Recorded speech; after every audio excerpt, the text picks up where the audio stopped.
한 의학전문대학원에서 발생한 이 끔찍한 데이트 폭력 사건의 피의자에게 법원이 벌금형을 선고해서 논란이 됐었는데요. 그동안 상대적으로 관대하게 여겨졌던 데이트 폭력이 이제는 위험 수위에 달했다는 지적입니다. 네, 또 교육부가 발표한 학교폭력 실태 조사 결과 여전히 많은 학생들이 학교폭력에 시달리고 있는 것으로 나타났습니다. 사회부 이승국 기자와 함께 관련 이야기 나눠보도록 하겠습니다. 어서 오세요. 네, 어서 오십시오. 자, 이 기자, 먼저 최근에 상당히 화제가 됐던 사건이었습니다. 저도 다른 타 방송국을 통해서 먼저 소식을 접했었는데 여자친구를 4시간 넘게 폭행한 의학 전문 대학원생에게 법원이 상당히 솜방망이 처벌을 했다, 이렇게 알려지고 있습니다. 그 이유가 의사가 될 사람인데 제적을 당하면 안 되지 않겠느냐, 이런 이유였거든요. 사실 좀 괴리감이 있는 것 같습니다. 저희가 느끼는 감정과 법의 판단에 상당히 괴리감이 좀 느껴지는데, 자, 어떤 사건이었을까요?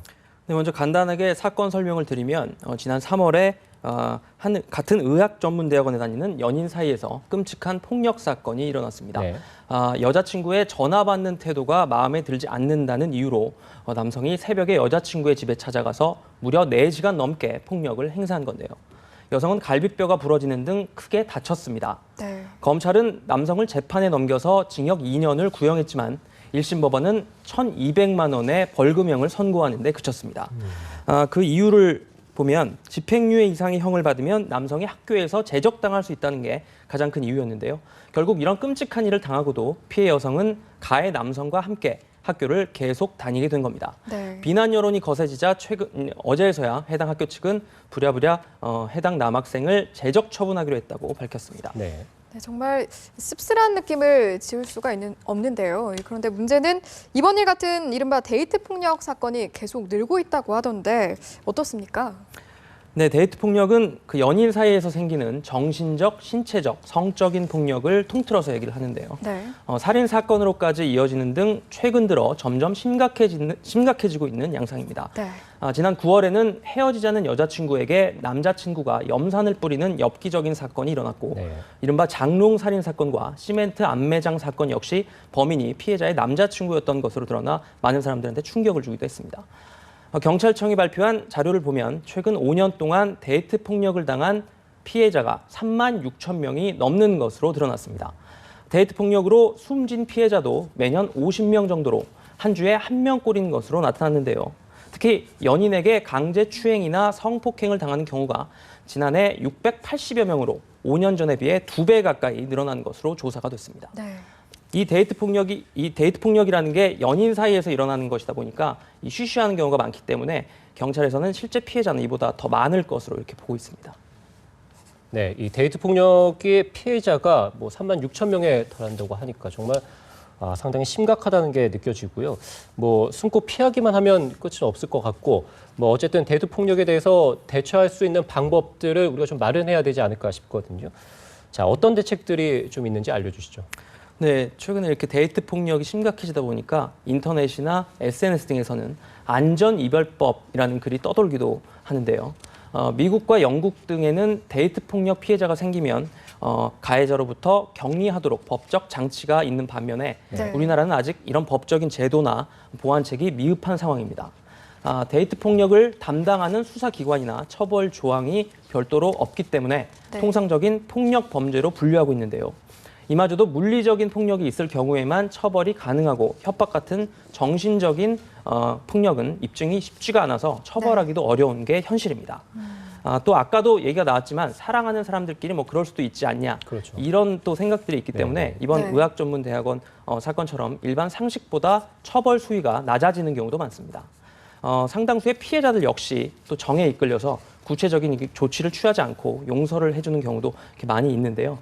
전문가들은 소극적인 대처로는 데이트 폭력에서 벗어날 수 없다며 폭력 사건이 발생할 경우 주변 사람에게 적극적으로 알리고 단호한 태도를 보이는 것이 필요하다고 조언했습니다. 네. 그럼 이번엔 좀 다른 이야기로 한번 넘어가 볼까요? 데이트 폭력과 더불어서 심각한 사회적 문제입니다. 학교 폭력인데요. 어제 교육청에서 학교 폭력 실태 조사 결과를 발표했다고 하던데 어떤 결과가 나왔나요? 교육부가 매년 3월과 4월, 그다음에 9월하고 10월 1년에 두 차례에 걸쳐서 학교 폭력에 대한 실태 조사를 하고 있는데요. 네. 이번에는 지난 9월과 10월에 조사를 한 결과를 발표를 했습니다.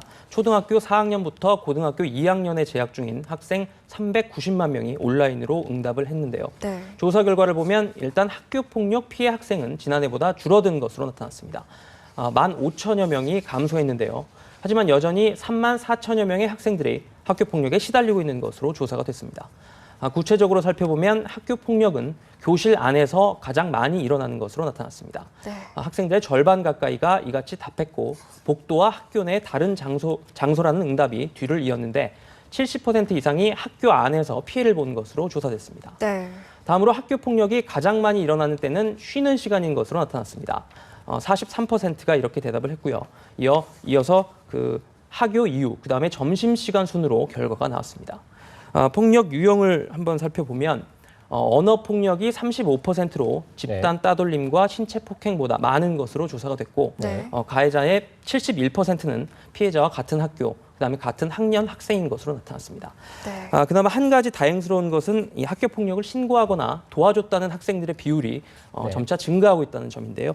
학교 폭력을 보고도 방관하는 학생들의 비율이 줄어든 것으로 나타나면서 학교 폭력에 대한 학생들의 인식 수준이 개선되고 있는 것으로 교육당국은 보고 있습니다. 네. 교육부는 이번 조사 결과를 바탕으로 학생 보호 인력 배치와 CCTV 설치 등 학교 안전 인프라를 확충하고 학생들을 위한 상담 등을 강화할 계획이라고 밝혔습니다.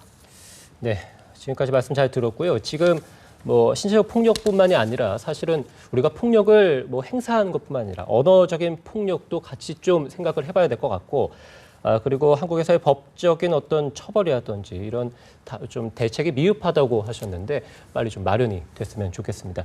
지금까지 사회부 이승국 기자와 함께 얘기 나눠봤습니다. 오늘 말씀 고맙습니다. 고맙습니다.